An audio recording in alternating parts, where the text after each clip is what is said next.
synced. It's not. It won't be. We should just piss DJ off.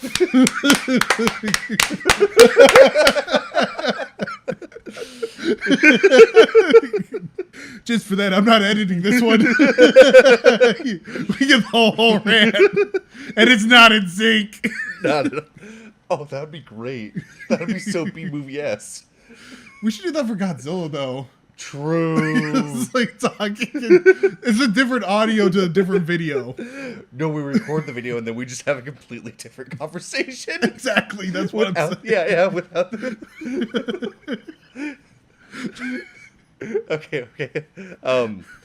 DJ, if you don't realize, we're starting now. Yes. It's happening.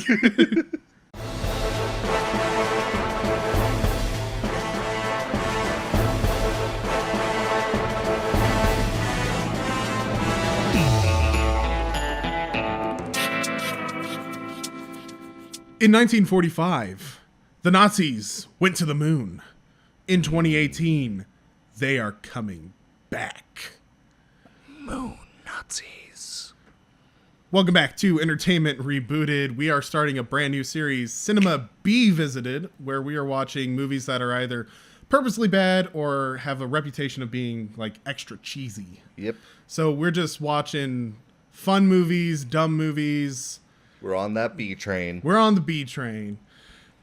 Tonight's film was none other than the cinematic masterpiece. So masterful. 2012's Iron Sky, starring nobody that we know. Correct. Because nobody became famous from this film. Also correct. So we're doing this kind of like our Cinema Revisited, where we're talking about just the film in general, getting impressions about it, and then we're going to do it a little bit differently, though. Instead of the good, bad, ugly, iconic, we are doing the bad, the ugly, and the worth. Bum, bum, bum.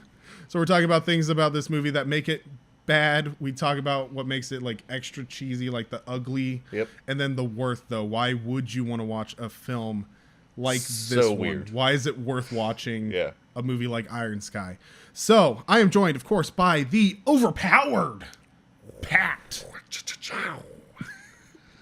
And we're talking about Iron Sky. So, Pat, why don't we start out? Give us a synopsis for those who have not seen this beauty of a film. The year is 2018, and for some reason, it's an election year, people. It's true. The presidential election. It is the presidential election of the United States of America. And we have a Sarah Palin-esque president. Oh, she's Sarah Palin. I think they call her President Palin. Sarah Palin is our president. And she needs to get reelected. So her plan is they're sending people back to the moon. And a real big matter for them is one of them is black. And the mission is called Black to the Moon. So, movie starts. It is a lunar landing. They are campaigning, but they are also secretly checking for resources. Specifically, a resource known as helium-3. Bow, bow, bow. We got Sans going on, and he crests the top of a crater. And what does this astronaut see? But a helium-3 mine on the moon. Boom. Somebody's already there. Dun, dun, dun. We then have our lead character, Washington. James Washington. James Washington.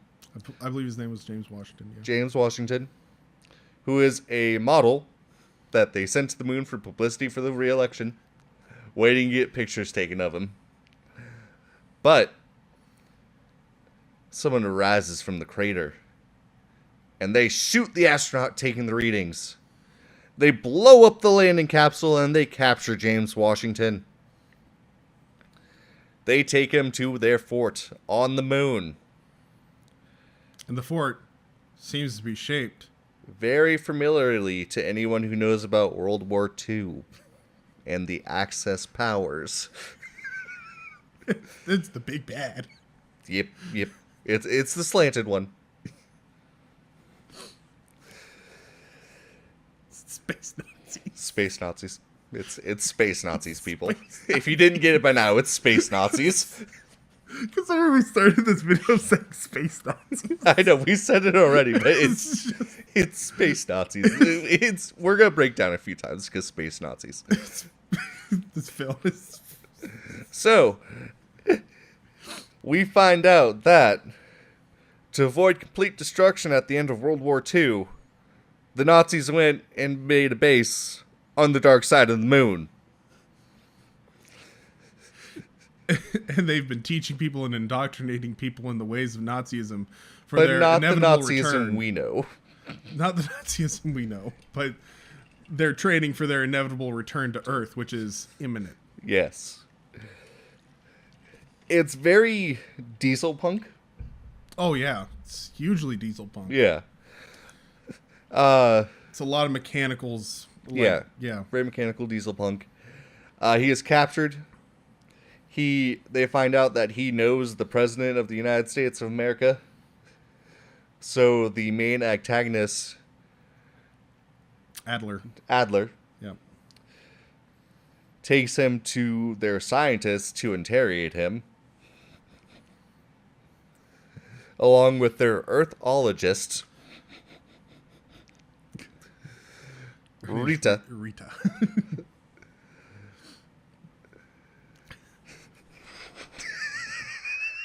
Do you want me to take over? I'm sorry.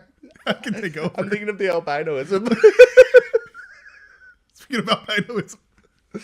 So not only do they take him to interrogate him and try to learn more about the Earth, they discover that he has a cell phone on him, and they laugh at him when he tells them that's a phone and a computer.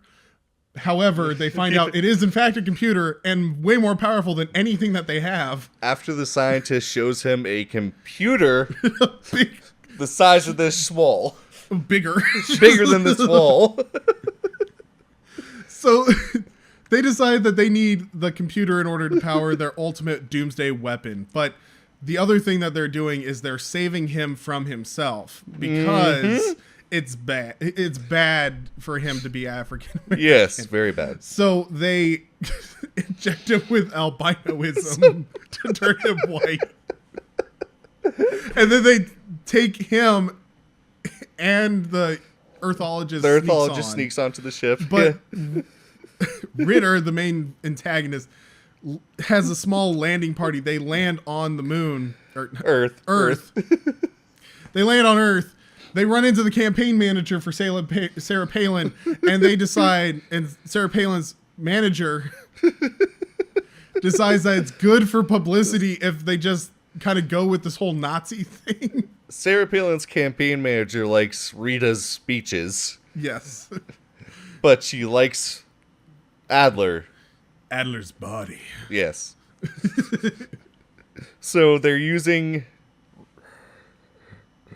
Rita to write speeches for Sarah Palin to get her reelected, while Adler is slowly trying to take over Earth and then call in the Nazi invasion. And Washington has become a homeless person warning people of the moon Nazis. Eventually, Rita starts learning that Nazis are actually not good guys at all. They do not come in peace. They do not come in peace. They didn't in the first place. place. They do not have love for everyone. It's true. And she starts to realize that she's been being taught propaganda pretty much her entire life. And she decides it's not a good idea for the Nazis to come back in any other way but peace and not trying to take over the world, but just trying to acclimate into the world. Adler kills the Führer. Yes. Becomes the new Führer. And decides to launch the invasion of Earth. Panic ensues. Sarah Palin decides to defend Earth. And because it's the Nazis, she is like, win-win. Yeah. And she sends her now scorned campaign manager to be the war commander of the U.S. spaceship. The research vessel that's armed with nukes, machine guns, and a railgun. Yep. The USS George W. Bush. Oh, Bush. Space battle. Ultimate weapon gets revealed. Ultimate weapon is defeated. Peace reigns. Yep. Let's get into this. Okay. Okay, so let's see. So let's go like what actually is like bad about the movie, and then the ugly is what makes this a B movie. And then what's the worth? You want to go with that? Yeah, let's go with that. All right, what's the bad? What's the bad about this movie? I'd probably go with the plot. The plot is just somebody was on bath salts. Yeah. Someone was on bath salts and they couldn't find a face in time. Actually, the guy that ate someone's face, he wasn't even on bath salts. Oh, jeez. Yeah. So, okay, the plot. The plot is pretty messy, actually. Like, it kind of ramps up. And there's parts in it that just don't really make sense. Yeah. But it's oh so good. There's also a time skip. There's a big time skip, yeah. Yeah. Like, months go 3 by. months. Yeah. Yeah. Yeah, and they don't really mention that. Yeah, I guess, the plot's bad. The thing about this movie is that there's not really a lot that's bad about it. Yeah, because like, it's purposely bad. It was done well for what it was. Yeah, and it's like it's got good graphics. Yeah. The line delivery's pretty good. Like the dialogue is We're getting into the worth. Okay, yeah. Sorry. You're right. Yeah. I'm trying to think what I would say is bad about this movie. I think Rita can be bad at the beginning. Yeah. But she's supposed to kind of be nails on the chalkboard. Yeah. You know, you kind of cringe. Yeah. On purpose, and I think it's done on purpose. But it allows for growth. Yeah, it allows her to grow, and she does actually become a very, very interesting character by the end. Yeah. But I would just say that she is a bit grating. Yeah. Like, just like her tone and the stuff that she's saying is like off. So it's so cringe that it actually goes back, like it reverts. It goes from like bad cringe to hilarity cringe to bad cringe again. All at the same time. Yeah. So it's like simultaneous. I'd say that's the bad for me. How about the ugly? What makes this movie a B movie, in your opinion?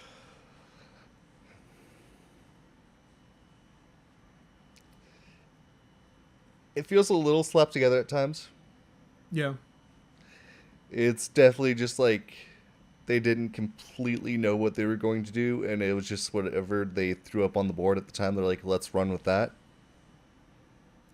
Which, again, kind of falls on the plot, but it's a bit more like a, oh no, here's something, and then boom, let's do that. Yeah. I agree. Sometimes it does feel like it's kind of a movie of convenience at times. I agree with you on that. Just sometimes there are things that happen just because it has to happen. Yeah. It's a B movie in that it's like it's very tongue in cheek with what it is. Tongue in cheek, yeah. But it's also a thing too of I think that the ugly of it, the thing that actually makes it a B movie is it leans into how ridiculous it is. It's making fun of itself while doing. Yep. It's not even doing the tropes better. It is purposely doing them bad. Yep. That's what makes it the B movie. Is like the quality production and stuff like that's pretty decent. Yeah. The ridiculousness of the plot, they know it's not serious, so they're not doing any of it seriously. Nope, nothing. So I think that's what makes it actually just a B movie is that everybody involved with it knows it's not serious. They're like, we're putting a film together. It's not going to make any money. It's not a good movie. Yeah. No, it's so. It's a film that happened, and it happened. Yeah, definitely. All right, how about the worth? You know, I don't think there's a single moment in there where I did not laugh. That's true. It's a lot more clever than I thought it was. Yeah, there's like, a lot I of thought it was going to be. Clever humor hidden in it. Yeah. Like, they actually recreate a couple of scenes from other movies. Yeah. And you don't realize it until you just think about it. Like, they recreate the scene from, what is that movie, though? It's a famous scene. Everybody always likes to put different subtitles under it. Where Hitler is flipping out at his staff at the end of the war. Oh. What is that movie called? It's supposed to... Like, it's the end of the war. I don't think I've seen it. So it's like a meme though. Now they made it into a meme where he goes and he does this whole thing and he's ranting, but they changed the subtitles to what he's ranting about. Yeah. So this film actually recreates that scene with the campaign manager, almost shot for shot. And what she is talking about is just completely ridiculous because she's trying to get Sarah Palin reelected.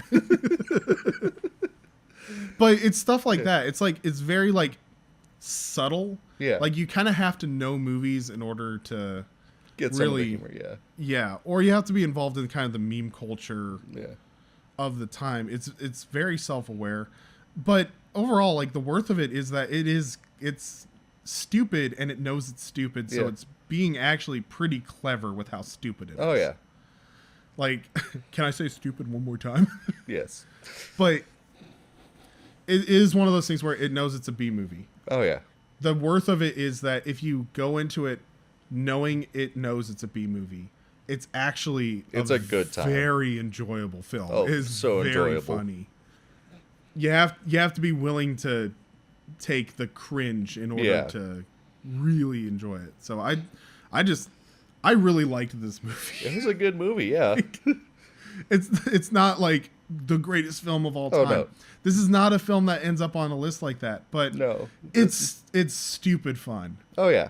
Like it's like on the same level of like Velocipaster for me. Like it's it's it's Velocipaster, yeah, it's like Level. Velocipaster level of fun. Yeah. It's just fun. Yeah. Moon Nazis. Moon Nazis. The Moon Nazis are coming. They're coming for us all. They took me to they kidnapped me and they turned me white. So let me get this straight. You're a formerly dead African-American model who's now white after a weekend on the moon. And you are Neil Armstrong after the sex change surgery. No. Oh, this film, man. It is so funny. And it's got moments in it that are just quotable. Like they make fun of just about anything and everything. Everything. Like, they make fun of everything. Oh, it's just fun.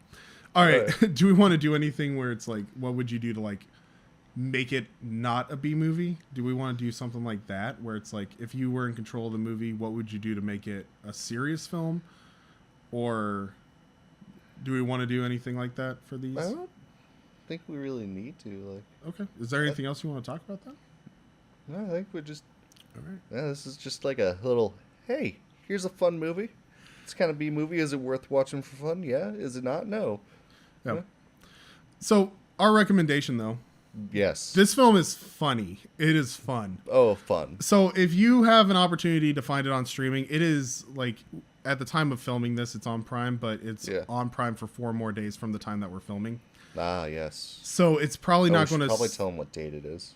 It is July 20th. I'm not going to tell you the year. But if you find a place to stream it, it's worth streaming. If you can find a physical copy, let me know in the comments below where you found it. Yes. And then find a second and a third. Find 3 copies. Just get them all. Yeah. If they're for sale, buy them. Yes. But it's a lot of fun. You'll have a good time. Just if you're into B movies, this is probably one of the top of the list for me anyway. I don't usually go for B movies, but this one's pretty high up there. You know, for a B movie, I give it a B+. I hate Pat. It was there. It was there. That doesn't mean you needed it. I might not have needed it, but I know someone out there needed it. Speaking of things that you need, therapy. This is brought to you by BetterHelp. No, we got no sponsors. We're not sponsored. No sponsors. But if you guys like movies, if you guys like B movies, bad movies, good movies, movies in general, we love talking about movies. This is what this channel's all about. We go Oh, to yeah. new movies every single week. We watch movies that are classics. We have a bunch of new series and stuff coming out. We Yep. just love watching movies and talking about them. So if that interests you, be sure to subscribe. Share us with your friends who also like movies. Otherwise, like this video. Let us know your thoughts in the comments below. What is your favorite B movie? We probably will go ahead and watch it. Most likely. Most likely because that's just what we do. Hey! Hey. Anyway, we'll see you guys in the next video. Be good. Why? You're the worst.